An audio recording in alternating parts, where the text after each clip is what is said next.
Back to my channel success mantra by Riddhi Chandra. तो आज हम स्टार्ट करने वाले हैं पॉलिटिकल थ्योरी का एक और ही बहुत ज़्यादा important topic and net paper का जो रिपीटेड एंड फेवरेट PYQs रहा है अभी तक, वो है आपका इकोलॉजिज्म एंड मल्टीकल्चरलिज्म। तो इकोलॉजिज्म एंड मल्टीकल्चरलिज्म को समझने से पहले हमें ये समझना है कि इनसे जो क्वेश्चंस है वो ऑफन रिपीट होते हैं एंड फिक्स्ड PYQs रहते हैं। ठीक है, अगर आप इनके टॉपिक्स को देख के जाओगे तो आपको हमेशा ये ध्यान रखना, कोई भी पेपर इनके थिंकर्स के बिना अधूरा है। कोई सा भी पेपर उठा लो, चाहे वो अभी रिसेंट वाला उठा लो जो जनवरी में हुआ था, जिन बच्चों ने अपियर किया, वो बहुत सारे क्वेश्चन जो है इसमें फाइंड आउट करेंगे। तो इकोलॉजिज्म जो है वो कहीं ना कहीं इन्वायरमेंट से रिलेटेड है। इकोलॉजी कहीं ना कहीं इन्वायरमेंट से रिलेटेड है and at the same time इस वर्ड इकोलॉजिज्म जिसमें भी इज्म लगता है वो एक आइडियोलॉजी है। तो इस आइडियोलॉजी या विचारधारा जो कि इकोलॉजी, जो कि इन्वायरमेंट या प्रकृति पे बेस है, इस इकोलॉजी वर्ड जो है उसको कॉइन किया है अर्नेस्ट हैकल ने। किसने कॉइन किया है? अर्नेस्ट हैकल ने। अर्नेस्ट हैकल जो है वो एक जर्मन थिंकर है जो 1870 में एक वर्ड कॉइन करते हैं इकोलॉजी। और इस इकोलॉजी का मतलब वो बताते हैं कि जहाँ पे आप एनिमल्स एंड लिविंग बींग्स के हैबिटेट को आप स्टडी करो या समझ रहे हो। ठीक है, अब हम इकोसेंट्रिज्म एंड एंथ्रोपोसेंट्रिज्म समझते हैं। क्यों ज़रूरी है इन्वायरमेंट के रिलेटेड में? एंथ्रोपोसेंट्रिज्म या इकोसेंट्रिज्म का पहले मतलब समझो। एंथ्रोपोसेंट्रिज्म कहीं ना कहीं ये कहता है कि ह्यूमन जो है वो सेंटर है हर चीज़ का, whether its environment, whether its environment हो गया, आपका इकोसिस्टम हो गया, सबका सेंटर जो है वो ह्यूमन है। कि अगर ह्यूमन का डेवलपमेंट आपको करना है तो जाके आप जो है एनवायरमेंट का डेवलपमेंट करोगे। ये एंथ्रोपोसेंट्रिज्म का कहना है कि human beings are at the centre of the development. अगर ह्यूमंस जो है एनवायरमेंट के साथ अगर वो वैल्यू अटैच करेंगे तो जाके जो है वो चीज़ की वैल्यू होगी, because humans have attached value to the ecology और टू द एनवायरमेंट। इकोसेंट्रिज्म उल्टा कहता है। इकोसेंट्रिज्म कहता है कि प्लांट्स, एनिमल्स और the living organism, that is the ecology itself has a very important place in society. It is not dependent on humans but humans are dependent on ecology. कि ecology या environment जो है अपने में संपूर्ण है, it doesn't need humans. Humans are dependent on ecology या environment. तो ये चीज़ आपको याद करना है। एक था एंथ्रोपोसेंट्रिज्म जहाँ पे ह्यूमन बींग्स जो है वो सेंटर ऑफ डेवलपमेंट है, और एक है आपका इकोसेंट्रिज्म जहाँ पे आपको इन्वायरमेंट, इकोलॉजी को देखते हुए डेवलपमेंट ऐसा करना है कि आपके नेचर को भी हार्म ना पहुँचे और आपके ह्यूमंस का भी डेवलपमेंट होता रहे। अब 1970s के बाद हम क्या देखते हैं कि जो इन्वायरमेंटलिज्म है एंड इकोलॉजिकल साइंटिफिक मूवमेंट्स है वो स्टार्ट होते हैं as a socio political force. कि 1970 से हम क्या देखते हैं, बहुत ज़्यादा जो है सोशली एंड पॉलिटिकली जो है इन्वायरमेंट, इकोलॉजी को जो है मूवमेंट्स की तरह मोर्चों की तरह चलाने लगे, जिससे कि हमें देखते हैं कि इकोलॉजिज्म का जो है एक न्यू पर्सपेक्टिव हमें देखने को यहाँ पे मिलता है। उसी के साथ ओनली वन अर्थ करके एक रिपोर्ट आई थी क्लब ऑफ रोम की 1972 में, and at the same time 1987 में ब्रंटलैंड रिपोर्ट भी आई थी जिसने एक्नॉलेज ये किया था कि भाई देखो, economic development and conservation of environment can both go hand in hand. तो ये कॉन्ट्राडिक्टरी नहीं है एक दूसरे से। तो इसलिए इन्वायरमेंटल प्रोटेक्शन को आप ऐसे कर सकते हो जहाँ पे आप इन्वायरमेंटल फ्रेंडली टेक्नोलॉजी लेके आओ, और यहाँ पे इनका फोकस था our common future. Our common future का मतलब ये है कि जहाँ पे हम अपने फ्यूचर की बात कर रहे हैं इन a better way, in a common वे, कि जो इन्वायरमेंट है, इकोलॉजी है, वो किसी एक पर्टिकुलर इंडिविजुअल के लिए सिर्फ नहीं है, वो बल्कि एक समूह के लिए है, हम सब के लिए, समाज के लिए। तो आर कॉमन फ्यूचर का इसने एक तरीके से कहते प्रोपाउंड किया था आइडिया ब्रंटलैंड रिपोर्ट ने। ब्रंटलैंड रिपोर्ट आई है 1987 में, क्लब ऑफ रोम जो है 1972 में ओनली वन अर्थ करके रिपोर्ट देती है। ये दोनों क्वेश्चंस PYQs रह चुके हैं। सो प्लीज़ जो भी मेरी वीडियो आज देख रहे हैं तो इस वीडियो को इम्पॉर्टेंट समझिए एंड इनको अपने आप शॉर्ट नोट्स में बना सकते हैं, क्योंकि मैं वीडियो आपके लिए बहुत सिंप्लीफाई वे में लाती हूँ, बिकॉज आई डोंट वांट कि मैं आपको बिल्कुल मतलब समझाते 1 घंटे की या आधे घंटे की वीडियो बनाऊँ।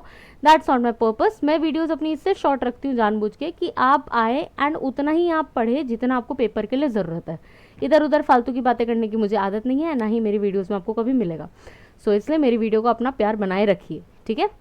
तो आते हैं अर्नी नाइस पे। अर्नी नाइस जो है डीप इकोलॉजी वर्ड जो है वो कॉइन करते हैं एंड वो shallow environmentalist and deep environmentalist में उसको डिवाइड कर देते हैं।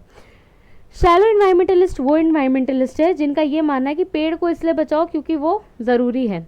डीप इन्वायरमेंटलिस्ट का ये मानना है कि अगर पेड़ बचाओगे तो प्रकृति बचेगी, प्रकृति बचेगी तो कहीं ना कहीं वो थोड़ा डीप जाते हैं। जैसे नाम है ना शैलो एंड डीप, डीप का मतलब है they interconnect each other, they interconnect the ecology with human aspect with animal aspect, सबके साथ वो इंटरकनेक्शन चलता है। बट अर्नी नाइस जो है वो शैलो इन्वायरमेंटलिस्ट में कहते हैं कि शैलो को इतना मतलब नहीं हो, उनको बस है कि हाँ पेड़ बचा लो, बस ऊपर ऊपर का चीज़ें देखते हैं। ठीक है, अब आते हैं स्कूमैचर पे। इनकी बुक बहुत इंपॉर्टेंट है, स्मॉल इज़ ब्यूटीफुल, याद रखिए कृपया करके, क्योंकि ये मैच द फॉलोइंग में ऑफन रिपीट होता है, तो इसको बिल्कुल भी भूलना नहीं है हमें। फिर आते हैं गांधी जो देते हैं the earth has enough to satisfy need but not everyone's greed, कि धरती के पास इतना ही है कि सबकी ज़रूरतों को पूरा कर सके बट कभी भी किसी के स्वार्थ को पूरा नहीं कर सके। यहाँ पे बट नॉट एवरीवन्स ग्रीड होगा, सॉरी थोड़ा सा करेक्शन है, ग्रीड, यस ग्रीड्स नहीं है ग्रीड है। ओके, अब आते हैं डॉब्सन पे। वो इकोलॉजिज्म को मैक्सिमलिज्म एंड माइनोरिज्म के फॉर्म में समझाते हैं। तो ये PYQ रह चुका है, ये सारे आपको अच्छे से याद करके जाना है पेपर में। Garrett harden tragedy of Commons बहुत बहुत बहुत इंपॉर्टेंट बुक है, बिल्कुल भी मत भूलिएगा। रेचल कार्सन की द साइलेंट स्प्रिंग उससे भी ज़्यादा इंपॉर्टेंट है। जेम्स लवलॉक बिल्कुल नहीं भूलना है, इसका गाया हाइपोथेसिस 1972 में इसने अपनी बुक गाया a new look at life on earth में इन्होंने अपना जो अपना वर्ड है गाया हाइपोथेसिस वो प्रोपाउंड किया। मूरे बुकचिन की आर सिंथेटिक एनवायरनमेंट बिल्कुल भी नहीं भूलना है। Rachel Carson the silent spring बहुत इंपॉर्टेंट बुक है। Rudolf Bahro root cause of environmental crisis capital. तो रुडोल्फ बारो जो है कहीं ना कहीं सोशलिज्म पर्सपेक्टिव लेके आते हैं इकोलॉजिज्म में, जिनका ये कहना है कि एनवायरमेंटल क्राइसिस का रूट जड़ भी कैपिटलिज्म है। क्यों? क्योंकि कैपिटलिज्म डेवलपमेंट के नाम पे कहीं ना कहीं एनवायरमेंट को बहुत ज़्यादा हार्म कर चुका है। ठीक है, तो ये इकोलॉजिज्म की थी छोटी सी। आप आते हैं मल्टीकल्चरलिज्म में। मल्टीकल्चरलिज्म का मतलब ये है कि जब डिफरेंट टाइप्स ऑफ कल्चर को आप एक डिफरेंट आइडेंटिटी के साथ स्वीकार करें, मल्टी मैनी। तो जोसेफ राज जो है वो एक बुक लेके आते हैं मल्टीकल्चरलिज्म अ लिबरल पर्सपेक्टिव, जहाँ पे वो इंडिविजुअल की ऑटोनॉमी, इंडिविजुअल की स्वतंत्रता की बात करते हैं, जहाँ पे उसको वो एक नेसेसरी मानते हैं कि अगर इंडिविजुअल ऑटोनमस है, इंडिविजुअल फ्री है, तो कहीं ना कहीं उसके पास अपॉर्चुनिटी है कि वो अपने कल्चर के थ्रू जो है लोगों के बीच में कनेक्ट होगा।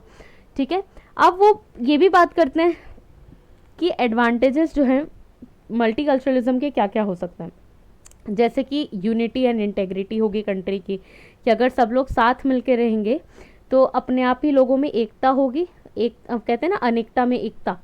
Individual as cultural related beings, कि इंडिविजुअल जो है वो सिर्फ अपने बारे में नहीं सोचेगा बल्कि मल्टीकल्चरलिज्म पे वो एक कल्चर से बिलोंग करता हुआ व्यक्ति हमें दिखेगा। तो यहाँ पे इंडिविजुअल को एक कल्चर रिलेटेड बींग माना गया।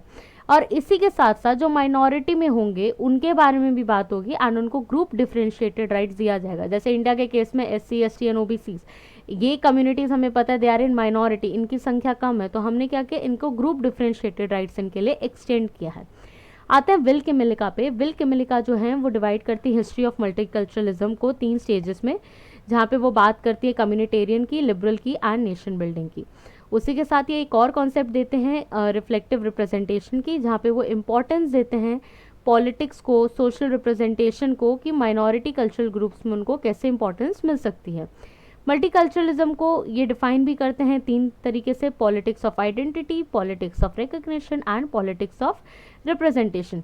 पॉलिटिक्स ऑफ रिकग्निशन जो है किसी और से भी रिलेटेड है, याद करिए, Charles Taylor. Okay, don't forget. Charles Taylor, again हमारे पास नाम आ गए मल्टीकल्चरलिज्म के 3 थिंकर्स, तो बिल्कुल याद करना है, किमिलिका, टेलर एंड भीकू परेख। ठीक है, तो टेलर पे आते हैं, इनकी book dynamics of democratic exclusion बिल्कुल याद रखिएगा, बहुत इंपॉर्टेंट बुक है। इरिस मैरिन यंग को भी यहाँ पे याद करते हैं, क्योंकि ये लिखती हैं अपोज करती हैं assimilationist model of multicultural society. Assimilation क्या होता है पहले वो समझो। असिमिलेशन का मतलब होता है आप किसी में मिल जा रहे हो, तो असिमिलेशन के कारण क्या हो रहा है कि मल्टीकल्चरलिज्म जो है वो एग्जिस्ट ही नहीं कर रहा है। ठीक है, जो आपके बीच में होमोजिनिटी, वो कहते हैं ना हेट्रोजिनिटी एंड होमोजिनिटी, तो होमोजीनियस हो रही हैं societies rather than being heterogeneous, homogeneous का मतलब है एक जैसी हो रही है, असिमुलेट कर रहे हो आप, तो क्या कर रहे हो आप, कल्चर्स को कहीं ना कहीं वन वे में ले जा रहे हो, एक तरीके से ले जा रहे हो। तो इरियस मैरियन यंग का ये कहना है कि कहीं ना कहीं मल्टी कल्चरल सोसाइटीज़ जो है वो असिमुलेशनिस्ट हो रही हैं, एक दूसरे में मिल रही हैं, जिसके कारण वो सपोर्ट करती हैं पॉलिटिक्स ऑफ डिफरेंस, कि डिफरेंट होनी चाहिए, चीज़ों को आप मिक्स नहीं करिए, एंड इसलिए वो आइडेंटिटी पॉलिटिक्स के बारे में भी बात करती है। उसी के साथ वो सपोर्ट करती है डेमोक्रेटिक कल्चरल प्लूरलिज्म को, प्लूरलिज्म मतलब कि मल्टीपल डायमेंशंस, ओके। एंड वो बुक लिखती हैं justice and politics of difference, 1990 की बुक है। बीकू पर एक बड़े नाम है, रीथिंकिंग मल्टीकल्चरलिज्म, अरे घिसा-पिटा क्वेश्चन है, इसको बिल्कुल याद करना, बिल्कुल मत छोड़ के जाना पेपर के लिए। 2002 की किताब है, cultural diversity and political theory, rethinking multiculturalism.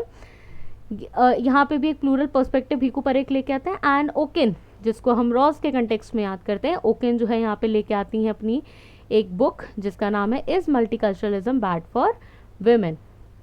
So video मैंने छोटी सी बनाई थी, as I said in the beginning only. So video अगर पसंद आई है तो लाइक शेयर सब्सक्राइब करिए, उसी के साथ साथ मेरे टेलीग्राम चैनल को ज्वाइन करिए। एंड मुझे अगर कोई भी आपको हेल्प चाहिए एमए में, बीए में, एग्ज़ाम का टाइम आ रहा है, मे आई नो एग्ज़ाम का टाइम है एंड नेट आपका जून में होता है, किसी को कोई भी हेल्प चाहिए, do feel free to contact me on my Telegram channel. And you can also use my mail ID, this is riddhichandra1357@gmail.com, and my Telegram channel जिसकी लिंक मैंने अपने डिस्क्रिप्शन में दे रखी है, जाके वहाँ से मुझे ज्वाइन करिए। एंड किसी को कोई भी हेल्प चाहिए, I am open to help everyone. Thank you so much for watching my video till the end. Keep loving, keep sharing, and do watch all my videos. Thank you.